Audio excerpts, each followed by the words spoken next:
Okay, hello everyone. Welcome to our webinar. We'll get started now. This webinar is entitled Terrific Trees, How Trees Keep Water Healthy and Clean. This is the 8th webinar in our Environmental Matters webinar series. This series is brought to you by the City of Superior Environmental Services Division of Public Works. If you'd like to watch any of the previous 7 webinars from this series, they are all archived on our website, www.ci.superior.wi.us/webinar. If anyone has any questions throughout the webinar, please let me know. You can type it in or you can raise your hand. This is the last webinar for which you'll be registered to win a rain barrel. So we will be doing that drawing after the webinar, and we will let you know if you win. So today we'll be talking about trees and why they're important in stormwater management and in the city in general. My name is Jillian, and I will be presenting the webinar. So let's get started. So the urban forest, that's the first thing we're going to talk about. When you think of a city or the word urban, you probably don't think of a forest. You probably think of concrete, roads, buildings, houses, parking lots, things like that. When you think of a forest, you probably think more of, trees and ferns, and there's some place where you hike and some place with trails and not some place like a city. This is probably what you think of when you think of a forest. So that's a pretty, traditional forest. That's what you would think of with, the big trees, some undergrowth. That looks like a forest. But the forests that we spend most of our time in probably look a little bit more like this. So this is what the urban forest looks like. And this isn't actually Superior, but it's a good example. So urban forests are made up of all the trees and vegetation in a city. So that would be, trees in your yard, bushes, trees along the boulevard, and anything in the parks. Superior's urban forest also includes the municipal forest, which is more traditional, like we said, the forests that you think of hiking in and mountain biking in, snowshoeing, things like that. So Superior has kind of a hybrid where we have, the paved areas with the boulevard trees and the yard trees and things like that, but also that great big tract of forest that kind of fits our definition of what we think of as a forest. We also have, according to Douglas County's website, 41 acres of Douglas County-owned forest in the city of Superior. So we have quite a bit of forest here, which is pretty cool because of all the things that the urban forest will actually do, which we'll talk about in a bit. Some cities are actually forming part of their identity on their urban forests. So for example, Atlanta likes to call itself the city in the forest because they have so many trees in such a big city that if you look at pictures of it, it actually looks pretty neat. So the reason that cities are planting trees throughout is because they do a lot of things for us, and we'll talk about that on our next slide. So why is the urban forest important? It provides us with a lot of different kinds of benefits. So some strictly human benefits, I guess, would be increased home valuation.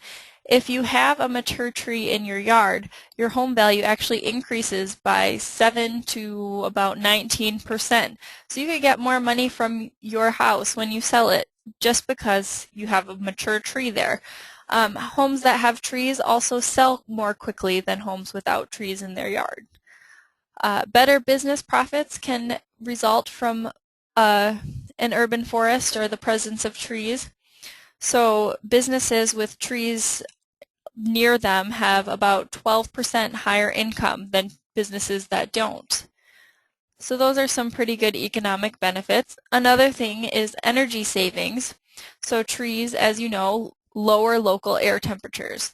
So if you're sitting under a tree in 90-degree weather, it's going to be a lot cooler than if you're sitting on pavement or in an unshaded area. So trees help save energy by shading your home.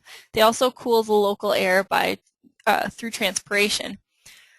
Another way that they aid with energy savings is during the winter, trees will block wind, so your house will actually stay warmer. So it keeps it warmer in the winter and cooler in the summer, which is great. Another thing that trees do for us is reduce noise. If you ever drive down a highway, you might see houses set back from the highway with a nice strip of evergreens usually along the road, and I'm sure that's for privacy as well. But trees can also reduce noise, and they can reduce noise by 5 to 10 decibels, or about 50%. So the way that that works is that the trees are planted close to the noise source. It works better that way. They reduce the intensity of the sound waves, and it muffles the sound. Another thing trees can do for us in our city is provide safer streets. Drivers tend to slow down when they're on tree-lined streets as opposed to streets that don't have any trees on them. They also, which is important to us right now heading into construction season, can make pavement last longer.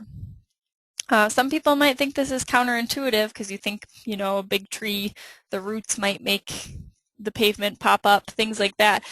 But because trees will shade asphalt, it actually makes it last longer. So a binder in the asphalt breaks down as the temperature increases. So then it will crack and water can be let in, and then it's pretty much in need of repair. So the trees will shade and cool the asphalt, and then not as much will break down, and they'll last a little bit longer. So one study that I was reading about said that the cost of maintaining a stretch of road covered by trees versus not covered by trees costs 58% less. So it really can help with our roads too. So trees do a lot of good things for people. We'll talk about some other things that trees do. So the urban forest can also provide ecosystem services, which, you know, regular forests provide too, but when they're in a city, they do a little bit of the same thing that they do in the less developed areas. So ecosystem services are resources or processes that provide us with benefits, and there are different ways to measure these benefits. One way is through avoided cost, so saying, if we didn't have these trees to do this, how much would it cost us to build something that would do it instead? Replacement cost, which is saying, if we cut down all these trees, how much would it cost us to rebuild what they're doing for us? Another way is contingent valuation, which is getting people to say, you know, this is how much I would pay just to have these trees here. So there are different ways to value ecosystem services, but they all do something for us. So the first thing, energy savings, we already talked about that. Another thing that trees do is sequester carbon, which has been really important in recent years and the topic of a lot of discussion with rising carbon dioxide levels. So trees actually absorb carbon dioxide for photosynthesis. Another thing that they do is they filter air pollutants. Trees will absorb pollutants in their leaves, or they will dissolve on leaf surfaces. They can also store pollutants in their bark. The things that are especially important to us that we'll focus on here are erosion reduction and reduced stormwater runoff. So those are both things that the urban forest can help with. So trees in stormwater management. Leaves and branches can decrease erosion by reducing the impact of rain on soil. So when you think of a raindrop falling and hitting the soil, you think that's probably not a big deal. It's not going to cause a mudslide. But if you think of all the raindrops that are falling at the same time and hitting that soil, that's a lot. And then you think of that over several hours in a rainstorm, we're having a lot of erosion at that point.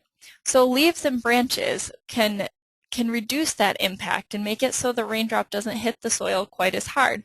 And the way they do that is by, if the raindrop falls and it hits that branch or that leaf, then it could either stop, which would mean that less rain is falling to the ground, or it could actually just slow it down. So it could hit it and keep going, and that raindrop still falls on the ground, but it's moving slower because it was stopped by the by the leaves and the branches.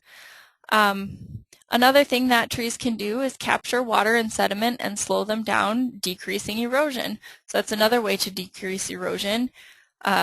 Sometimes the roots, you'll see them poking out of the ground. When water is hitting the ground, it can get trapped there instead of moving along and running right into a storm drain or a river or something like that. Roots absorb some of the rain. Branches and leaves, as I said, intercept rain. They also will absorb that rain through transpiration, or if the water stays on the leaves, it will evaporate, or at least some of it will evaporate. So trees do a lot of good things for us in stormwater management. Trees also increase organic material, so fallen leaves, when leaves fall in the fall, that organic material can end up in the soil eventually, and that improves the soil structure and water holding capacity. So the soil can actually hold more water because of the tree, which is pretty great, and then the tree can use that water as well. Stormwater pollution can be decreased by nutrient uptake in roots. So if there are a lot of pollutants with nutrients and there are trees, the trees can take up some of those nutrients rather than having them run into the lakes and streams and potentially leading to algal blooms and things like that. So we'll just look at this link quickly about, it'll show us the difference between a city with a lot of trees and a city with not very many. All right, so we have, this is from the Arbor Day Foundation, we have our trees tame stormwater. So this shows you what it's like with few trees, and you can click on these little things. Overwhelmed sewer systems can lead to untreated sewage being swept into waterways. Upgrades are expensive. And then you can click and see how trees can help. And this is just www.arborday.org. So it shows the different things, the different areas of the city, and what it's like without trees. And then you can move this slider over to abundant trees, and it shows you what happens with the abundant trees. And I mean, it just looks nicer, but it has a lot of other benefits as well, and you can click through and see what those benefits are. So we'll go back to the slideshow now. All right, so if you want to check that out afterwards, you can. It's pretty cool. It's interesting to read about. All right, so we'll talk some more about the urban forest and stormwater management. As population increases, so does impervious surface. And impervious versus pervious surface is something that we talk about here quite a bit. Impervious surface is a surface where the water cannot soak in. So something like concrete or your roof, hopefully. You wouldn't want your roof to be pervious. Impervious surfaces are a sign of development, basically. So as we build parking lots and things like that, we have a lot more impervious surface. Pervious surfaces are where the water can sink in. So things like your lawn and wetlands and non-paved areas. So impervious surfaces, we want less of those, because the more impervious surface there is, the more water from rain runs off into storm drains and pollutes our lakes and streams. So we really want to decrease that. And in Wisconsin, there was almost 1 acre of development for each new resident. So every new person that moves to the state of Wisconsin, there was an extra acre of development. And obviously not each person builds an acre worth of development, but it's just the average amount. So that's a lot of impervious surface that we're bringing into the state, and that would mean a big increase in stormwater runoff. Development impacts can be mitigated with natural vegetation, so we're using those trees and building up our urban forest with more vegetation to prevent as much impact from the development. So we'll talk about that a little next. So this just shows with development the difference in what happens. So there's more, with less development, there's less runoff, there's more deep infiltration. And you can see that right here where it says natural ground cover. over here that says 10 to 20% impervious surface. And you see the runoff increased a lot with just a little bit more impervious surface. So we try really hard to promote pervious surfaces and, keep vegetation so that we don't have as much runoff. And if you look down here with 75 to 100% impervious surface, there's a lot of runoff, hardly any infiltration, and not as much evapotranspiration going on. So we really would like to see things as close to this natural ground cover as possible. And one way that this is done is through low impact development. Low impact development, or LID, are practices that mimic or preserve natural drainage processes, and that's the definition from the EPA. It's to try and keep processes as close as possible to a natural state. So even though, there might be a subdivision going up, we're trying to keep it so that things are still working the way they would before that subdivision was put in, or something like that. It uses different sizes and types of infrastructure than traditional development. Some things that it uses are like bioswales, wetlands, things like that. It saves money and also increases property values. So it can be expensive up front, but it does save money over the long run. We also have an archived webinar about low impact development from April at our website. So some other things that trees can be used for, besides just planted along streets and in your yards, is they can be used for low impact development purposes. So it says here bioswales, and that's a kind of shallow channel for water to run along. Trees can actually be added to bioswales. You see them a lot where they're grassy, but you can add trees to them to increase the benefits of them. Other sorts of low impact development type things, you could have a forested filter strip in a parking lot. So having a strip of vegetation in a parking lot where water can go instead of going off into the storm drains, you would have this vegetation strip with some trees that could take up the vegetation and absorb some more of that, or trees that could take up the water, and absorb it.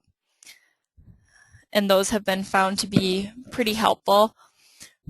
But the one thing that we need to think about is the fact that trees can't absorb all of our water. We still have a lot of paved surfaces, and trees aren't great at dealing with large rain events.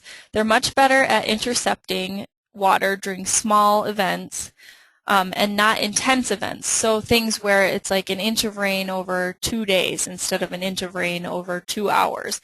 Trees are much better at the 2-day scenario. And they're also better for water quality than flooding. So trees do a lot more for helping with water quality than they do for preventing flooding. So they're not the ultimate solution to stormwater. We still have to do our part too, but trees can help us out. So if we're planting trees and having low impact development, that can help a lot, but it won't cure all of our problems. Basically, we still need to be really careful of the kinds of things that are going into the storm drains. So what kinds of things are happening here? The first thing is Superior is a Tree City USA, and that's through the Arbor Day Foundation. Tree City USA's, there are 3,400 communities that are Tree City USA's, 135 million people, live in a tree city. And what you have to do to be a tree city is maintain a tree board or a department that deals with trees, have a tree ordinance, spend at least $2 per capita on urban forestry, and also have an Arbor Day celebration. So that's what you have to do to be a Tree City USA. We also have boulevard trees along the streets. We have a tribute tree program where you can dedicate a tree to someone, and that application deadline is by December 1st. And currently with the Tower Avenue construction, they are putting in tree trenches, and those are trenches with trees in them with engineered soil. so that they'll absorb more of the stormwater and slowly release it. So those are just some things that are happening in Superior.